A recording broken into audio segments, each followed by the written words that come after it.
As soon as we started looking at Kowloon through the Rhizome, everything kind of made sense. It was essentially a slum full of crime and drugs. So how could a place like this possibly be beautiful? Commerce is culture. Make it human.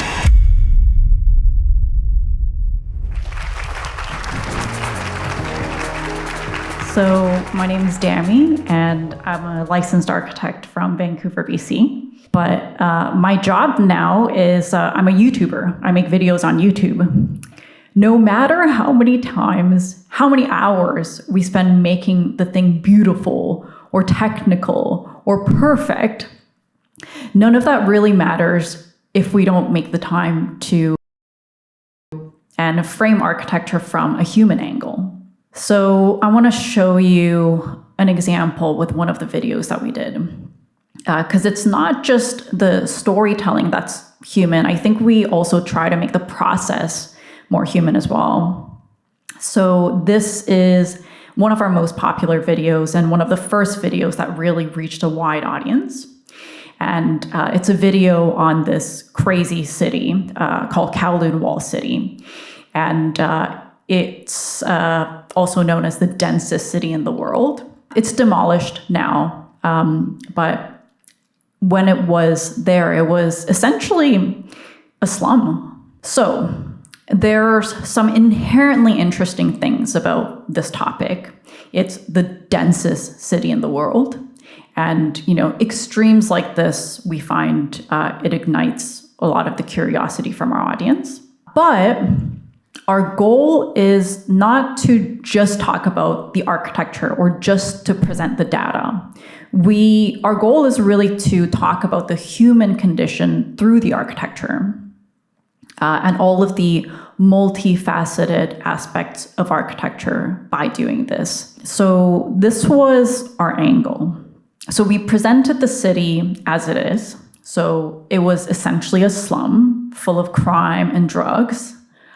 But people who's visited there or live there, they describe it with a kind of fondness.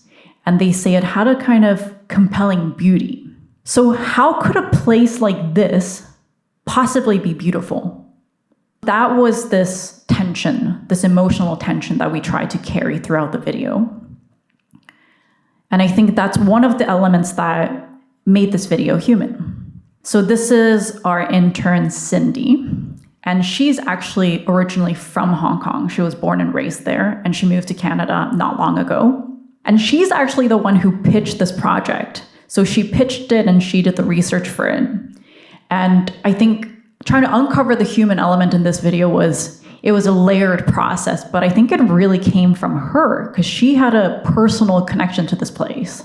Like I said, essentially it's a slum, which I was very concerned about because I wasn't sure if there was anything interesting to talk about architecturally. Because I remember when I was in grad school, one of my friends wanted to do her thesis on favelas. And my prof really drilled down on her. And he was like, well, it's not designed. It's not planned. So how do you want to talk about the architecture through this? And then we found this, 1,000 Plateaus. It's a concept by the philosophers Deleuze and Guattari. And essentially, a rhizome is the opposite of a tree. A tree has roots, and it has a hierarchical structure, and it branches off from the center. But a rhizome, it's decentralized. So it can grow the shoots and roots from any point in its structure. And it can grow horizontally, it can grow vertically, and it can grow laterally. And so Deleuze and Guattari, they use this as a metaphor to talk about things that are not really organized into a linear structure. So it could be ideas or research methods, but it could also be used to talk about cities. And as soon as we started looking at Kowloon through the Rhizome, everything kind of made sense. And we were able to apply an order and meaning to the city, which is, really chaotic. Looking at Kowloon through the Rhizome, it was a bit of a aha moment, but the city had 350 buildings, but over time, it all merged into one giant megastructure.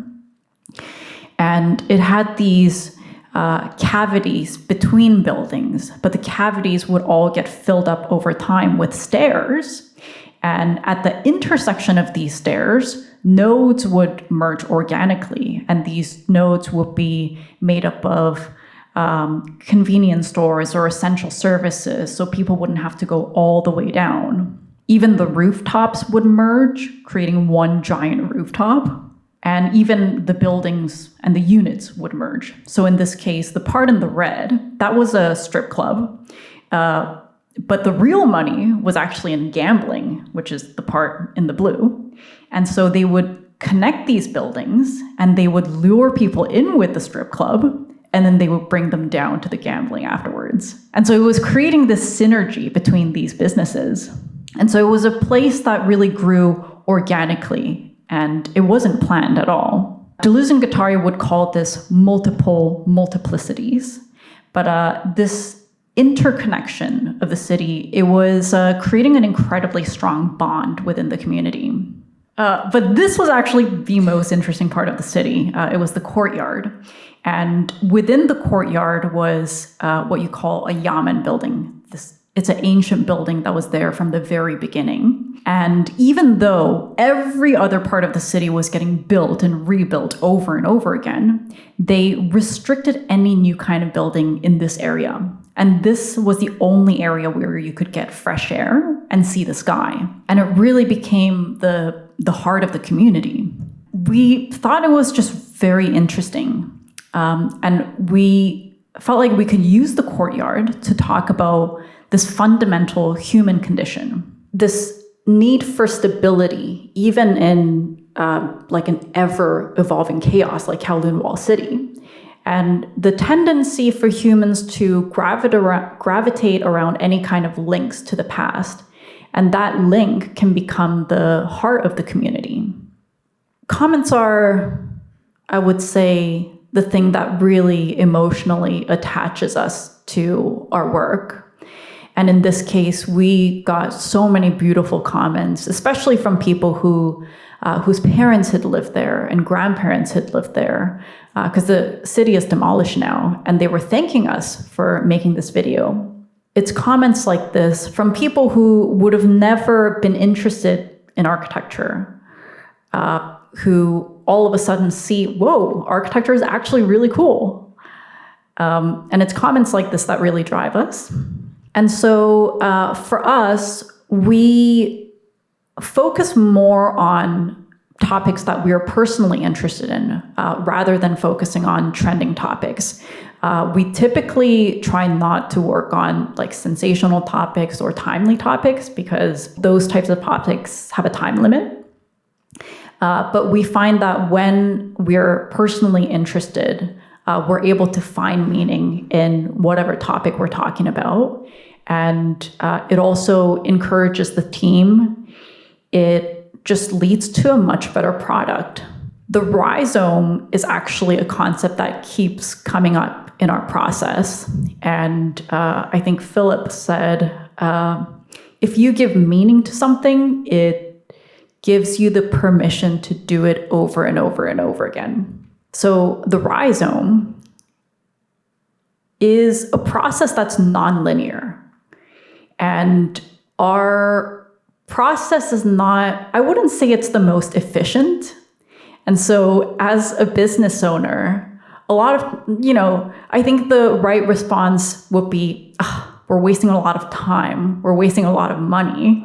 But by going through this rhizomic process, we are able to make connections between things that we wouldn't have thought about. We're able to make connections between different categories, and we're able to make serendipitous connections as well. And again, I think this really motivates the team, and the team feels like they're contributing to something meaningful. And, we have so many videos where we invest so much time and resources in it, and they don't perform as well. Sometimes, like you would say, it flops. But sometimes we just make a video that we know it's a really good story, and we know that it's not going to perform that well from like the traditional sense. But we do it anyways. The reason we do it is because we're able to establish such a good connection with our audience, because our audience knows how much time we spend on these videos. They know that we pour our hearts and souls and blood, sweat, and tears into these videos. And I do feel like nowadays, a deeper connection is almost better than a wider connection. This is another video that we did on avatar robots that are operated by people who are bedridden. And we definitely completely changed the direction of the video midway through, because we felt like, well, this has to be more of a human story. And with this video, we're so happy we did, because the comments that we got from this was just so amazing. And with the video on Walking City as well, we were able to revive an old movement from the 70s and reframe it from today's context. And yeah, it was just a really fun video for us to make. And I think it's important, especially now, to do a process where everyone is really invested and involved, because for us, it actually takes quite a while for us to all kind of get on the same page and train our team to think like us and make videos like us. And we also need a team that has a very specific skill set and a very specific personality. And so we find that, from a very pragmatic business point of view, doing this rhizomic process where, it can feel like we're wasting a little bit of time, in the end, in the long term, it is actually beneficial for the business.